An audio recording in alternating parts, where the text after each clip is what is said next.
来のために現段階のバッシングを受けるっていうのを選択した人っていうのは、僕は基本応援するべきだと思うんですよ。今の段階でファンが増えることしかやらなくなっちゃうので、それの結果っていうのが今の日本の少子化問題だと思うんですよね。73カ国の中では最下位に近いポジションに今日本がいて、結局その教育に対する費用って他の国に比べると日本って割合低いんですよ。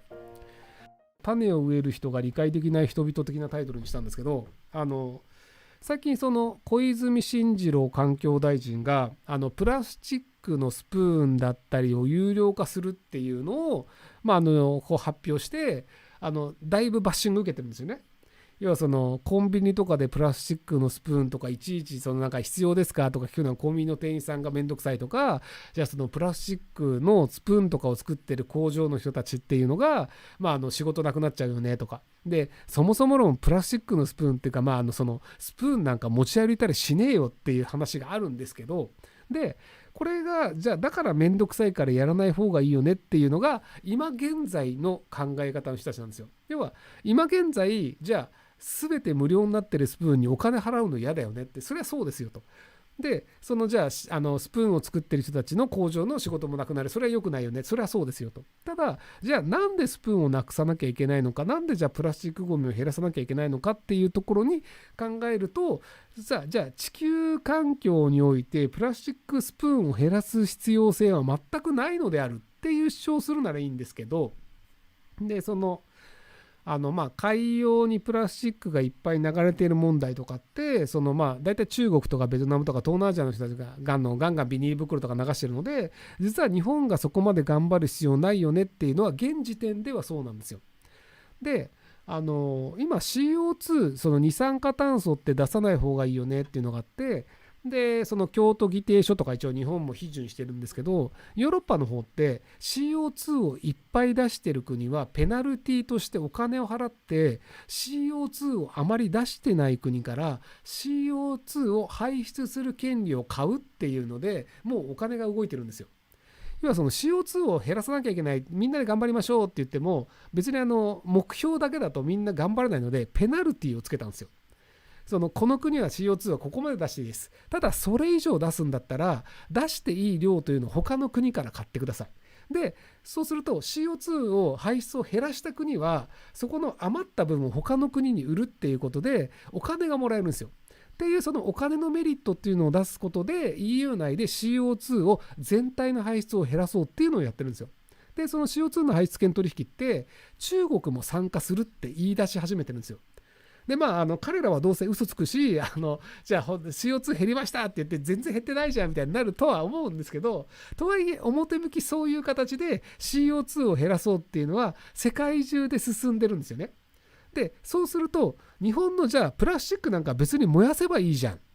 ていうのは、じゃあその分 CO2 発生するよねっていうのがあって、で多分そのヨーロッパの CO2 排出権取引の話とか中国の話が積んでくると、要は中国とかヨーロッパっていうのはそういう仕組みっていうのを世界中に作ることで先に立ってお金儲けられるようになるんですよ。要は先にその CO2 が少ない社会っていうのをやっといて、でもしそれが守れないんだったら、じゃあペナルティとしてその関税上げるよみたいなのを合意として作れちゃったりするんですよね。なので CO2 をガンガン垂れ流すんだったら日本の輸出入に関してはペナルティとして関税かけますってなっちゃったりするので、それは嫌だからじゃあうちも CO2 排出権の取引に参加するわっていうのを時間の問題でやらざるを得なくなるんですよ。要はその電気自動車がなんでヨーロッパで流行ってるか問題とかって別にそのガソリンでも困りゃしないじゃないですか。でも電気自動車の方がエコだよね、じゃあ電気自動車にしようねっていう形でその社会の仕組みっていうのをヨーロッパが作ってて、で日本は残念ながらその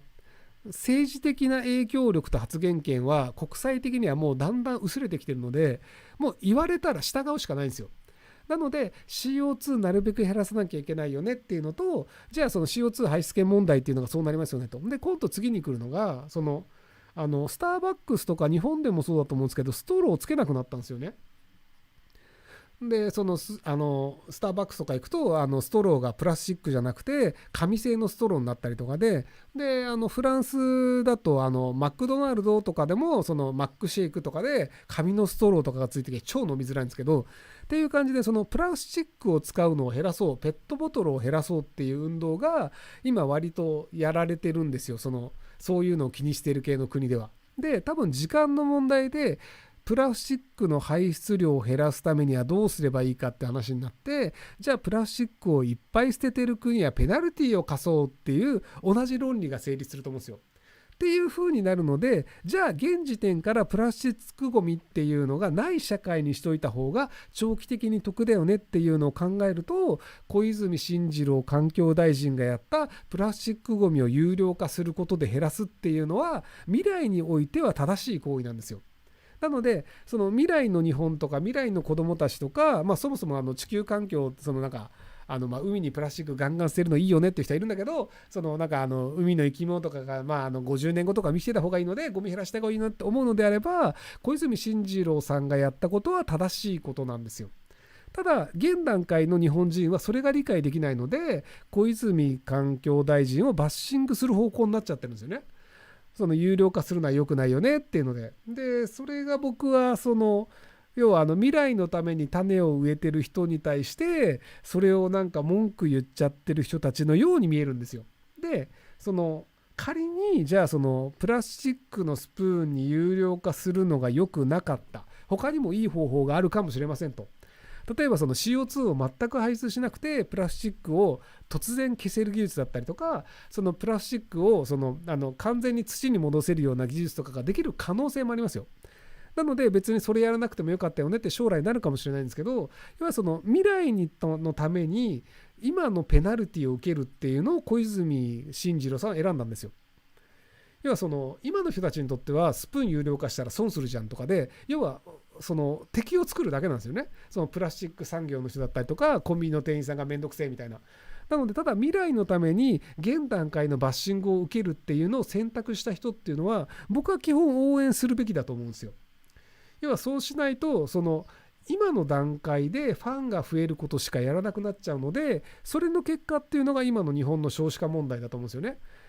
要は子供って増えた方がいいよね、子供に教育費用を払って優秀な子供をいっぱい作った方がいいよねってなるんですけど、残念ながら今日たまたまニューズウィークの記事で見たんですけど、73カ国の中で科学や数学だったり PC だったりのスキルっていうのが割と73カ国の中では最下位に近いポジションに今日本がいて、結局教育に対する費用って他の国に比べると日本って割合低いんですよ。で、要は教育にお金使うぐらいだったら今の高齢者にお金ばらまいた方がいいよねっていう今の人たちのファンに対して要は今の政治っていうのは今の生きてる人たちに評価されるようなことばっかりやっちゃうので、未来に対して種をまくっていうことにお金使わなくなっちゃってるんですよね。で、少子化問題っていうのも40年ぐらい少子化になるよって言われてて、今もずっと少子化進んでて日本人ガンガン減ってるんですけど、でもそれ解決するかっていうとしないじゃないですか。では未来に対して投資をする人っていうのを評価しないっていうのがあるので、長えよ、すいません。というわけで合ってる間違ったら別にして、今の人たちが文句を言うけども将来のために手を打つ政治家っていうのはとりあえず褒めておいた方がいいんじゃないかなと思って、良い仕事をしたっていうのをツイッターで書きましたっていうね。はい、すいません、長い話でした。